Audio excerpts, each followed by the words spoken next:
உட்காருங்க. மாண்பு உறுப்பினர் தங்கம் தென்னரசு அவர்கள். எனக்கு எல்லா கருத்தையும் கேட்கலாம், கேட்டு நான் முடிவு சொல்கிறேன். பேரவைத் தலைவர்களே, நீங்கள் ஒரு கருத்தை சொல்லுவீர்கள். நான் ஒரு பொதுவாக ஒன்று சொல்கிறேன். இப்போ ஒரு திரைப்படத்துக்கே போகிறோம்னு வச்சுக்கோங்க. இந்த திரைப்படத்தில் கிளைமேக்ஸ்ன்றது கடைசியாக தான் இருக்கும். எப்படியுமே நீங்கள் ஒரு 2 மணி நேரம் இருக்கத்தானே போக போகிறீங்க, அதெல்லாம் பார்க்கத்தானே போகிறீங்க. அதனால் போய் உட்கார்ந்த உடனே கிளைமேக்ஸை முதல்ல போட்டுருவோம். அதை கிளைமேக்ஸ்லாம் பார்த்துட்டு அதுக்கப்புறம் அந்த படத்தை அவர் எப்படி டைரக்டர் பண்ணியிருக்காரு, எப்படி எல்லாமே நம்ம பார்த்து மெதுவாக அந்த திரைப்படத்தை பற்றி எப்படி வேணாலும் நம்ம அதை பற்றி கற்று சொல்லிக்கலாம்னு சொன்னால் அது அவ்வளவு தூரம் சரியா இருக்குமா? எனவே என்னுடைய கருத்து என்னன்னா, கிளைமேக்ஸே பார்க்காம மக்கள் போயிடுற கவலையில் நான் சொன்னேன். இல்ல கிளைமேக்ஸ் யாருமே பார்க்க மாட்டாங்க. கிளைமேக்ஸை நிச்சயமா பார்ப்போம். உங்களுடைய கிளைமேக்ஸ் பேரவைத் தலைவர்களே, நான் முடிச்சிடறேன். என்ன இன்னைக்கு ஒரு லைட்டர் வேணும் செய்யும். இன்னைக்கு காலையிலேருந்து ஒரு முடிவில் என்ன பண்ணுறீங்கன்னா, எதை முதல்ல சொல்லி எதை பின்னால் சொல்கிறதுன்றது காலையில் வந்த உடனே அவர் பள்ளிக்கல்வித்துறை அமைச்சரை நீங்கள் பதில் சொல்லி அப்புறம் நீங்கள் பேசுங்க, கேட்டுங்க அப்படின்றீங்க. இப்போ நீங்கள் அறிவிப்பெல்லாம் முன்னால் விட்டுட்டு அப்புறம் திருப்பி அதில் பேசுங்கன்னு சொல்கிறீங்க. பேரவைத் தலைவர் தூங்கிட்டும் படுத்துக்கிட்டும் பொத்திக்கிட்டும் படுத்துக்கலான்ற ஒரு முடிவுக்கு பேரவைத் தலைவர் வந்து விட்டீர்களா என்பதை நான் அறிய விரும்புகிறேன். எதிர்கட்சி தலைவர் பேசுங்க.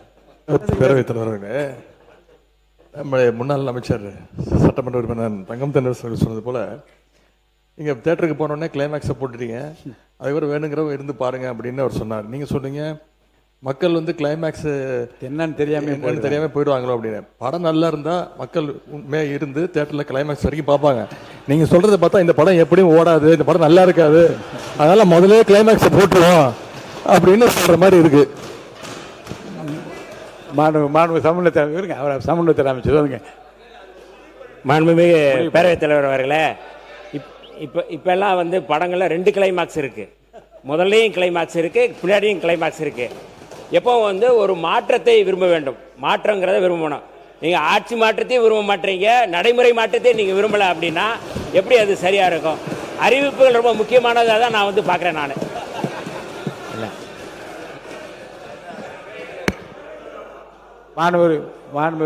போதும்.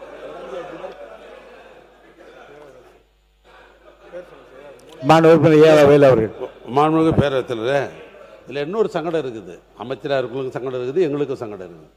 இப்போ முன்னாலே அறிவிப்பு பண்ணிடுறீங்கன்னு வச்சிங்களேன், எந்த தொகுதிக்கே அல்லது அந்த பகுதிக்கே பொருத்தமான அறிவிப்பு இருந்ததுனாக்கா அவங்க பாராட்டி பேசின்னு இருப்பாங்க. இப்போ எதிர்கட்சி வரலன்னு வச்சுங்க, ஆரம்பத்தில் இருந்து இந்த ஆட்சி சரியில்லை, இந்த ஆட்சி சரியில்லை, இப்படி தான் பேச ஆரம்பிப்பாங்க. கோரிக்கை கூட வைக்க முடியாது. அதனால் நீங்கள் எடுத்துருக்கிற முடிவு கரெக்டாக. எப்போ நான் சொல்கிறேன்னா, முன்னாலே சொல்லாமல் பதிலுரை பேச ஆரம்பிக்கிறாங்க இல்லையா, அப்போ அறிவிப்பு சொல்லிட்டு பதிலுரை பேச ஆரம்பிக்கட்டும், அது பொருத்தமாக இருக்கும். அதான் சரியா இருக்கும். இல்லை நீண்ட யோசனைக்கு பிறகு அந்த முடிவை நான் சொன்னேன். ஏனென்றால் உட்காருங்க சும்மா.